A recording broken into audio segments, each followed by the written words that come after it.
This chapter, Chapter 9, is longer than I wanted, so I split it into 2 sections. If you have not enjoyed the first section, please do.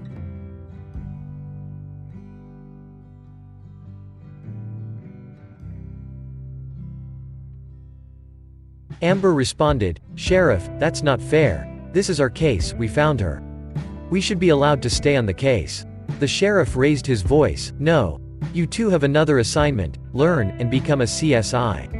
I promise you will be in on the arrest." Amber's voice shook with emotion, but. The sheriff interrupted, "Corporal Clark. You have your orders. Goodbye." Amber went back to Alan, tears running down her face, obviously very angry. "The sheriff has ordered us to stay here and become CSI investigators." Alan looked at her, "But this is our case. We found her, and we found out who she was. We should be the ones to find her murderer." Amber answered, "The sheriff almost yelled, and he called me Corporal Clark. He was annoyed." Alan slammed his fist on the table, angry, "This is our case." Then Amber said, "Well, we can do research and think, even here we can make a contribution." The CSI agents responded, "That's the spirit. Now, what do we know?" The 2 Bureau CSI agents, Amber and Alan, sat down and started to consider what they knew. Debra Jean Lacy's home was no more than 10 miles from the dump site. She had been severely abused before she was murdered. The murderer must have done his deed close to her home, but far enough away that any screams would not be heard by anyone. That place should not have been too far from the dump site. And the murderer might be local because he dumped her body along the least traveled road in the county. Amber, thinking out loud, "I wonder what roads are around that area." Alan answered, "Let's get a map. Maybe an aerial photo." Turning to one of the CSI agents, "What can we get?" Both map and aerial photos in hand, the team began to examine the photos, comparing them with the map. Magnifying glass in hand, Alan searched the photos. "Hey, check this out." "What's this?" Amber leaned over, "I believe that's probably an old line shack." "Wait, look, there's another." One of the Bureau CSI agents looked at the map. "Those shacks seem to be in your county. Call your sheriff and see if he can check out those shacks." Alan called the sheriff. "Sheriff, there are, what seems to be, 2 old line shacks about 3 miles up from Lacy's farm. It looks like they are in our county, though. Can we get someone to check them out?" The sheriff answered, "I remember them, they are old line shacks. I'll check them out and call you back. And before you say anything, I know the protocol. I won't contaminate the crime scene. Call you back in a couple of hours." The CSI agents took Amber and Alan through a few more procedures, all the while all 4 of them waiting, nervously waiting. Finally, Captain Stevens came in. "Sheriff Murdoch called, the northernmost line shack seems to be the crime scene. He wants you 4 there soonest. I've laid on a chopper. Get over to the chopper pad, they're ready to go." Alan and Amber jumped up, 10-4. The 4 of them grabbed their gear. Alan and Amber went to the barracks, changed into their uniforms, weapons and all, and ran for the chopper pad. When they arrived at the scene, the sheriff was waiting for them. "It's all yours. Let me know your findings." Alan replied, 10-4. At the door, one CSI agent opened the door cautiously as Alan and Amber stood nearby, pistols at the ready. Alan stepped in and saw that no one was there. "Clear." The lead CSI agent pointed to Alan and Amber, "Check the area around the shack." First, they found tracks leading to the door from beside the shack. One set of tracks seemed to be a man's size 11. The other seemed to be shoes dragged to the door. The other CSI agent gave them a camera and told them to photograph the footprints. Alan and Amber followed the footprints back to the side of the shack. They found hoof prints of 2 horses. One seemed to be a very large horse, and the other small, more like a pony. Alan turned to Amber, "Speculate." She thought a moment. Debbie must have loved horses.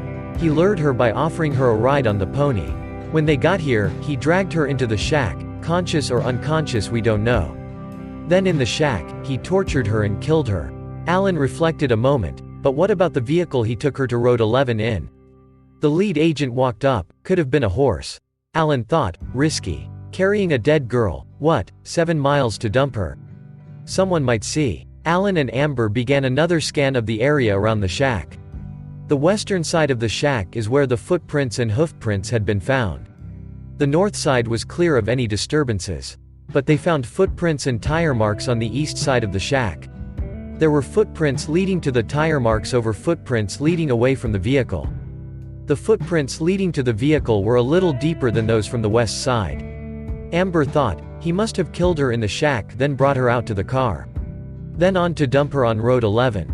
A closer inspection of the tire tracks showed a second vehicle, or maybe a trailer being towed by the first. Alan turned to Amber, speculate. She responded, a trailer for the horses? Alan replied, good. Let's see if we can find some prints to verify that.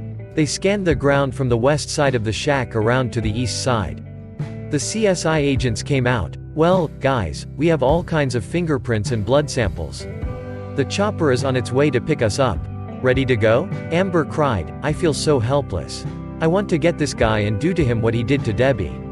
Alan put his arms around her and held her until the chopper arrived. She smiled through her tears, thanks, partner. I needed that. When they arrived back at the CSI lab, they began to work on the evidence they had collected. Alan and the lead investigator went to the lab darkroom to develop the photographs that they had taken. The CSI agent asked Alan, how do you like working with a female partner? Alan replied, Amber and I have been partners for, 10 years. She has saved my life many times, and I have rescued her many times. We just recently vowed to be brother and sister. I like working with Amber very much. The agent answered, it's just that she seems to be rather emotional. Alan smiled, only after the fact. She's tough as nails while working. I have to tell you we're both happily married. But I wouldn't want another partner.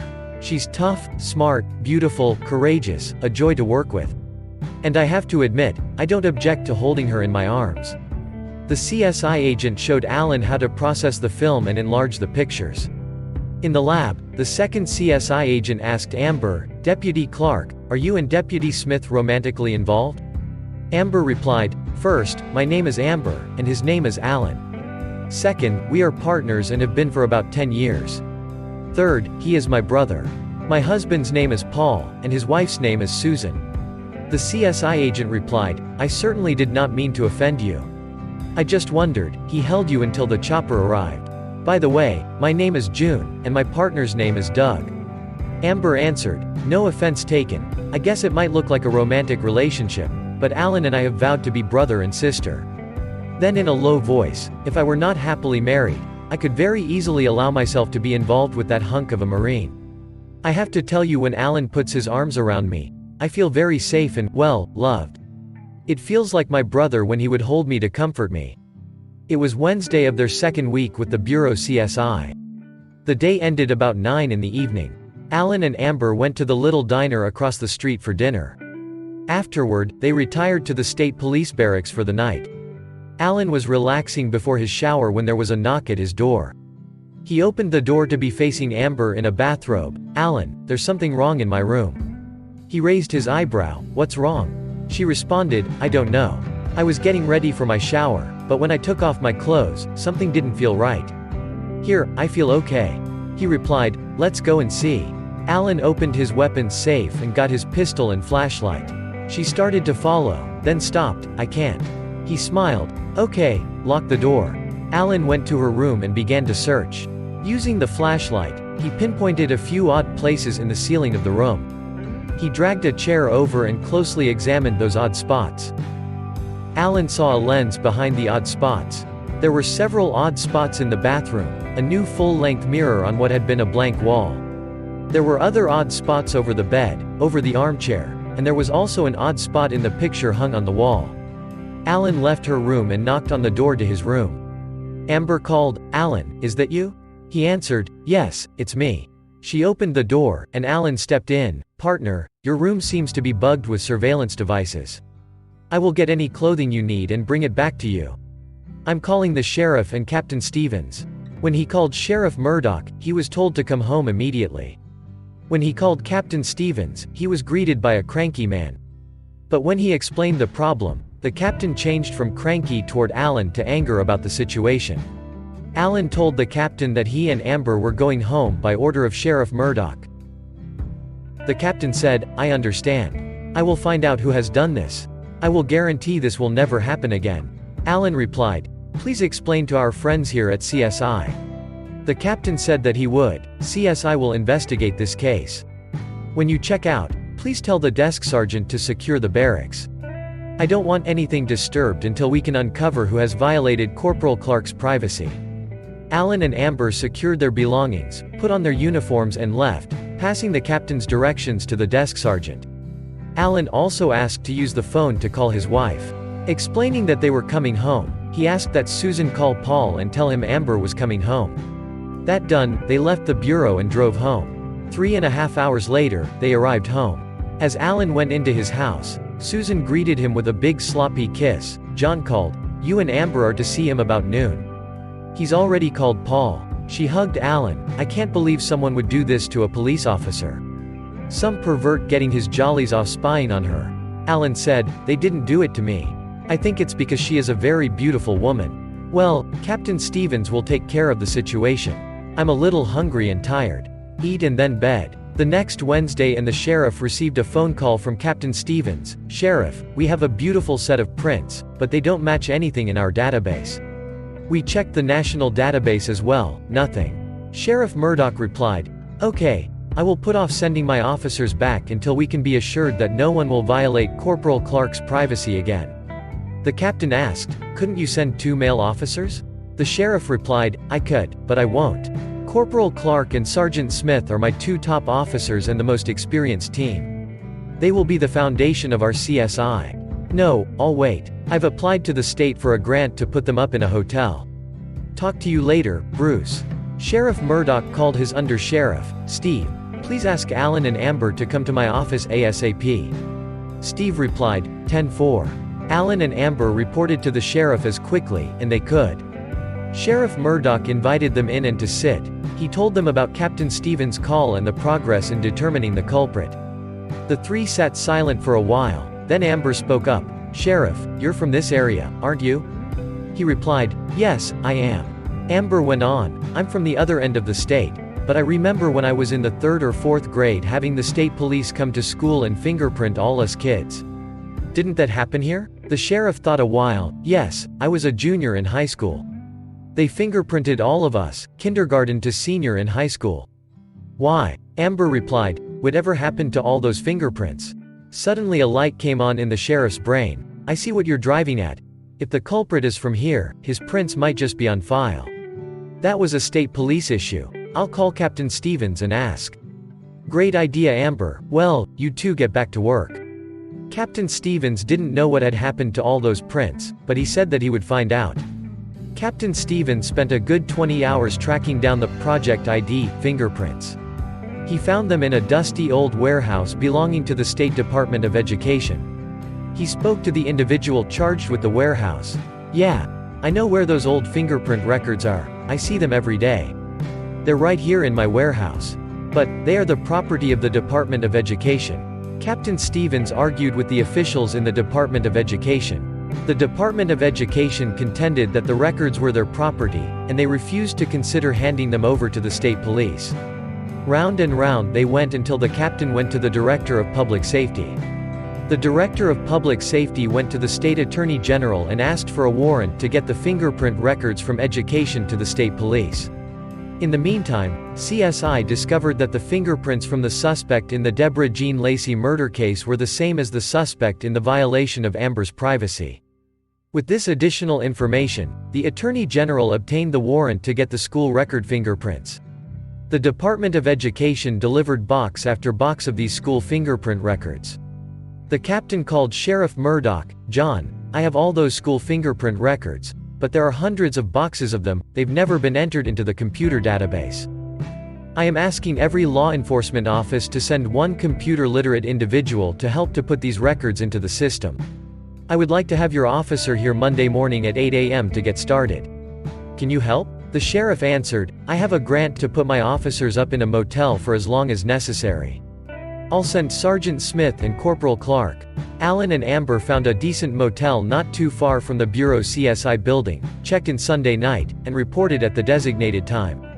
Captain Stevens had arranged the rental of 100 computer setups like the ones used by the state police to enter the fingerprint data. A building was rented to set up the data entry. Captain Stevens gave an orientation concerning fingerprint data entry. The officers assigned from every law enforcement agency in the state were broken up into 3 shifts, and each shift would enter the data as quickly and accurately as possible.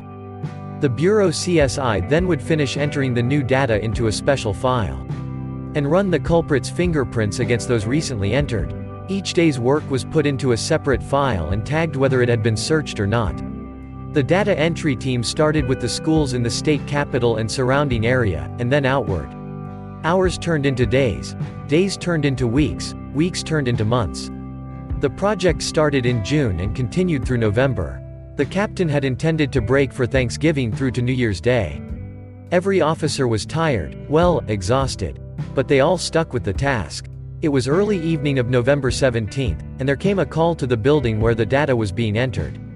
Captain Stevens took the call. "Captain, Doug. We've nailed the perp. Gerald Kramer, age 43, school, Wallace County Elementary. We're trying to track him down now." The captain put down the phone. "Everyone, stop. We've identified the perp. We've still got a lot of records to enter, but call your office and tell them we've found the murderer of Debra Jean Lacy and the peeping Tom who violated Corporal Clark's privacy. I'm calling off this project until after the new year. I'll be contacting your chiefs in January. I'll call the other motels and give all our officers the news. Thank you all."